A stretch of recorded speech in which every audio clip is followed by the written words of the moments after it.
Let's go check out what this question is all about. Right. So we are told that we need to consider the following sequence. 399, 360 all the way up to 224.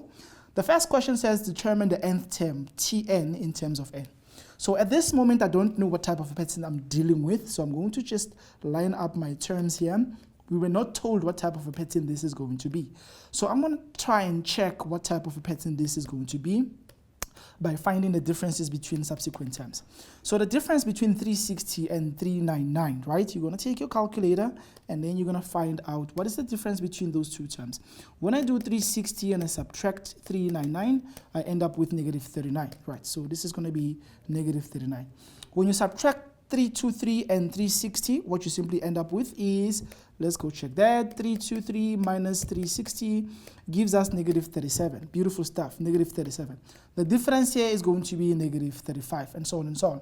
So once I see this, I know for a fact this is not an arithmetic. It's not going to be an arithmetic, because if it was going to be an arithmetic pattern, we were supposed to find a common difference. So now we're going to proceed and try to find, do we perhaps have a second difference? When I subtract the difference between these two guys, I'm going to get positive 2. The difference between these two guys is also positive 2. Therefore, this is actually very exciting. It means that the pattern is a quadratic pattern that we're sitting with. So now I'm going to proceed and use the techniques and the ideas of working out the general term of a quadratic pattern. We know that 2a has to be this. We know that 3a plus b has to be equal to this number. And we also know that a plus b plus c is always also equal to that number. So if 2a equals to 2, we're going to say 2 times a equals to 2. That makes a to be 1. And then 3a, our a is already 1, plus b is equal to negative 39. So that b comes out as exactly negative 42. Yes.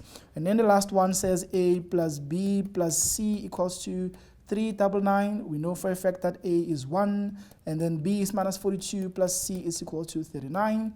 1 minus 42 is 41, so c is going to be 41 plus 39. That gives you 399. That gives you 440, if I'm not mistaken. Yes, it's exactly 440. We can confirm that with a calculator.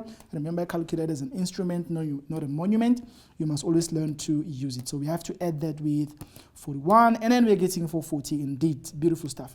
So that means that this quadratic pattern has a general formula that says Tn equals to 1n squared minus 42n plus 440. Absolutely very, very awesome indeed. This is the solution to the first part of the question, right? The general term.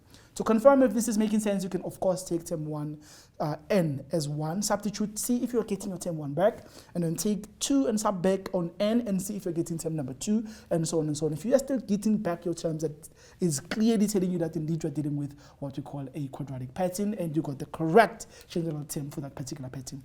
The next question that was given to us in this says to us that we need to determine which term or terms has a value of 0. All right, cool. So how do we actually work with this kind of a question?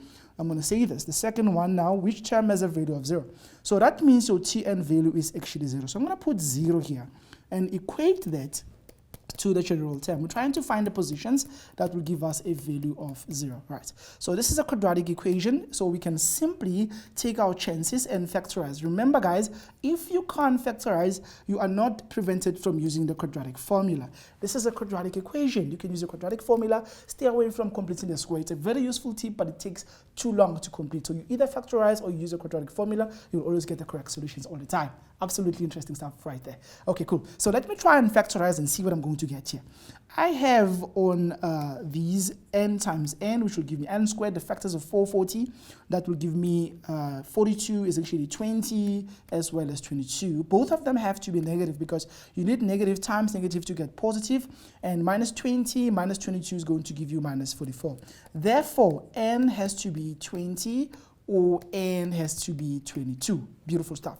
Now, this means that the 20th, right, and the 22nd, right, term is indeed 0, right, is 0. Very, very important for us to keep that in mind. Absolutely nice stuff, right? So always know that when we are giving you a position, you can find the value of the term. But if we give you the value of the term and we ask you to work out the position, we're asking you to work out n, just use whatever the form of equation you're dealing with to try and find the solution. Let's go to the last part of this question. The last part of this question says to us here, which term in the sequence will have the lowest value? Right, now that's very important. If you look at that, they're saying which one will have the lowest value, right? If you look at these terms, it's 399, 360, 3232, they're actually decreasing. So the idea is if they keep decreasing like this, for some odd reason, we feel like they will also come back, right? But what will be the lowest value? And at what position is that going to be? In this case, they're nice to you. They just want to know at what position will it be, right? So let's come back and check what is going on. I want you to think about this graphically, because if you think about it algebraically, it becomes a problem for you to see the meaning behind the story that is going to be happening here. Now, a quadratic pattern, very important for you to keep this in mind.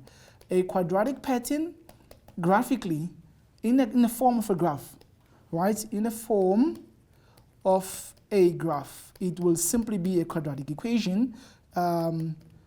It's a parabola, very powerful parabola. Very important for us to keep that in mind. Now, if you had to draw this on your set of axes, you'd have the y-axis as well as the x-axis. And the graph will simply look like this. It's going to be a term here. There's going to be a value here. There's going to be a value here. There's going to be a value here.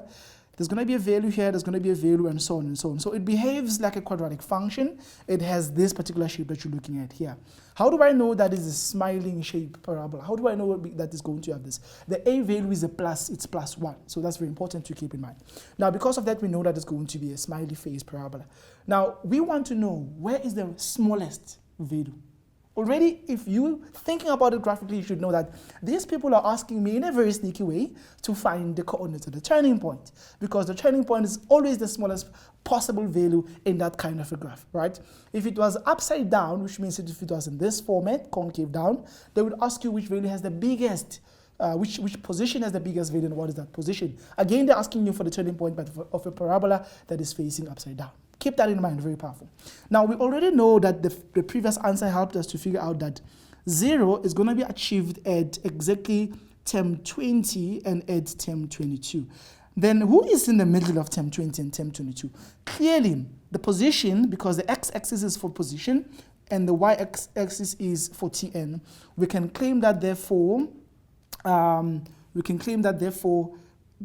just looking at this, we can say that therefore, right, the 21st term is the lowest. The 21st term is going to be the lowest term, and that's very important for you to keep that in mind, guys. Absolutely, absolutely useful information.